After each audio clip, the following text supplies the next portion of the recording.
All right, boys and girls, we are going to continue our holiday read aloud, and we are now going into Santa's workshop. Now, remember I said last video that this page was so large that there are no words on this page except for Santa's workshop, big golden sign, but both pages are going to flip open, so I'm going to try my best so that I can move my camera around so you can see all the details in this magical place we call Santa's workshop. So here we go. I have to slide it all the way over so you can see this first part of the book. All right. Santa's workshop is the noisiest place at the North Pole, apart from where Santa holds a party, and that is quite often. The elves are at work all year round, making millions and millions of amazing toys. They work extremely hard, even though it doesn't always look like it. A lot of the noise coming from the workshop is laughter. The elves always make sure they have lots of fun while they work. Santa encourages this because he knows that you only have as much fun playing with the toy as the elves put into making it. Elves learn incredibly fast. At the village school, the young elves can read, write, and do the trickiest of sums before they are 3 years old. Then they learn useful skills such as wood carving and toy making. Some even study electronics so that one day they'll be able to make complicated toys such as computers, games, and robots. I'm going to read this little part right here. It's going to talk to you about the teddy bear. One of the world's most popular toys, the teddy bear, has been around since 1902. It gets its name from President Theodore Roosevelt, who was known as Teddy. The president had refused to shoot a bear cub while out hunting one day, and before long, toy makers were selling teddy bears to an eager public. Today, early toy bears were made by the German toy company Steiff, can fetch more than $175,000. Of all the toys they make, teddy bears are the elves' favorite. I'm going to go ahead and slide it way over.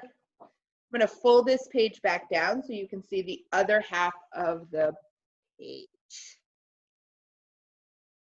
Gently lay it down on my computer. Inside the workshop, there is a special room where a group of elves do nothing but invent new toys all day long. Santa is always on hand to help the elves in their work or to try out a new design. Mrs. Claus also loves to help out in the workshop whenever she gets the chance, so here they are. When they are old enough, the young elves join the workshop where they help the toy makers and learn everything there is to know about making toys.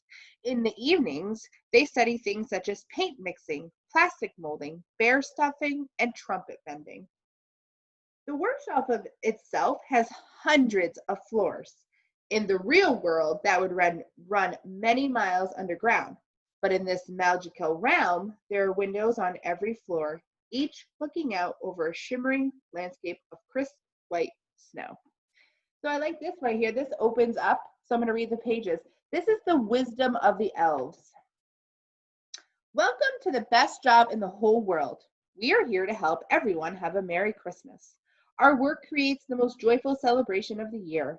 Follow these simple rules to make every Christmas extra special. The first wisdom: elves are never lazy or late for work. Elves all work together to make Christmas, and an elf who does not do his or her best is about as much as a stupid fat goblin. The second wisdom: be silly but safe. All elves must have fun at work, but there are dangers involved when working with tools, so do take care. Always listen to the senior elves and do whatever they ask. Senior elves know best. The third wisdom: take care of your tools. Whether you work in the workshop, the mailroom, the stables, the gardens, or the kitchen, you need your tools to be in good condition to do your job properly and safely. Only fools must treat their tools. The fourth wisdom: learn all you can. Learning makes more work fun. Whether you are a toy maker or a gardener, you should know all you can about your job in order to do your best to help your fellow elves make Christmas. It is impossible to learn when you're hungry, so always have a yummy breakfast. The fifth wisdom: laugh at work. Every job is easier if you are smiling. Toys especially love laughter and soak it up like sponges. which makes them more fun to play with. Should you run out of laughs, you might at least try to chuckle, giggle, snigger, twitter, or squeak. Alternatively, think of the word knickers, which usually works.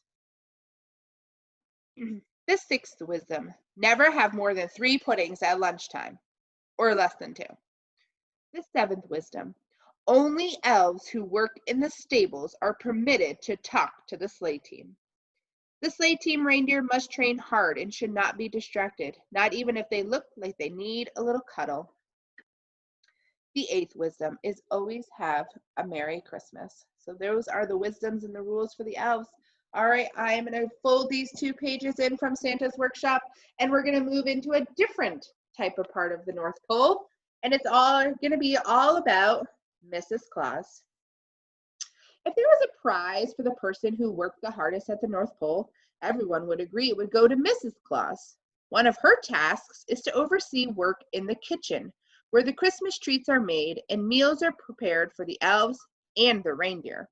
Almost everything is cooked according to Mrs. Claus's own recipes, although she does occasionally allow the elves to make changes, a touch of birch bark here and a pinch of green moss there. Mrs. Claus has such a talent for organizing that she also plans all the work that goes on in the workshop, the mailroom, and the vegetable garden. Santa is the first to admit that Christmas is such a complicated affair that sometimes he becomes a little confused by it all. Without Mrs. Claus guiding his hand, the whole operation would probably grind to a halt. Thankfully, she is always there with gentle reminders, telling Santa and the elves exactly what they need to do. Despite her heavy workload, no one can ever remember seeing Mrs. Claus without a smile on her face. She also has some elves helping her out in the kitchen as well. I like these big batches. I wonder what's brewing in there. Right over here, we have the happy couple. Santa Claus has always had the elves to help him, but this one regret was that he did not have someone special to share his happy home. Then, while traveling around the world one Christmas Eve, he met and fell in love with a woman whose spirit was so pure and whose belief in him was so complete that she was able to cross over into the magic realm. Their wedding was the most spectacular event ever seen, with all the kings and queens of the elves and fairies in attendance. Since then, their love for each other has grown with every passing day. Santa Claus and Mrs. Claus are the happiest couple in the world because they spend their lives making sure everyone has a happy Christmas. All right, I'm going to give you an extra special treat today. I am going to flip and read one more page because I think it's a good one. We're going to learn all about Santa's sleigh team, the reindeer. Down here are all the different reindeer and what they're special for. So let's go ahead and see what is interested about this. The reindeer and the sleigh team fly with Santa every Christmas until they retire and return to the wild. Then they pass on their names, such as Cupid and Comet and Vixen, to the newcomers who take their place. Training under the sleigh master, the new team members are taught how to dodge around buildings and sidestep trees in midair. They train for landing on rooftops by leaping onto steeping, sloping sheets of ice. And they practice over and over again that all-important leap into the air for takeoff. Only by trying their very hardest and believing they can do it can reindeer actually fly. Belief is the key to the magic of flight. Of all the reindeer, Rudolph is the only one who does not retire. One winter, a long, long time ago, the fairies were watching from their workroom as Rudolph started his training. They could see he was using every ounce of effort and that he wanted to fly with his team more than anything else. He may have been smaller than the others, but he had an unbeatable spirit. That's why, when a thick fog descended that Christmas Eve, the fairies gave Rudolph his legendary red nose. The fog might have spread doubt among the team, ruining their belief that they could fly. But with Rudolph leading their way, his red nose glowing brightly, the other reindeer could see the magic working and had the confidence to fly around the world. Rudolph was such an inspiration to the sleigh team like Santa, he became part of the magic of Christmas. I'm going to go ahead and read this right here. This is really interesting. It's all about their antlers. Both male and female reindeer have large branch-like horns called antlers, and each year they shed their old antlers and start to grow new ones. In the beginning, the new antlers are covered in a soft fur called velvet, but this soon drops off once the antlers become hard. The antlers then continue to grow, developing their distinctive shape. All right, I'm going to read all of these nameplates so you know what is so important about each reindeer. Rudolph. He's smaller than the other reindeer, but he makes up for it by having more heart and more stamina than the rest, plus a very special nose. Dancer. Legs are strong and muscular and slightly longer than those of the other reindeer. He's the most graceful reindeer in the team, although not the largest. Vixen. Very clever and strong-willed. Can be relied upon to never give up, even in the worst weather. He's usually harnessed alongside Dancer. Prancer. He's full of fun and energy.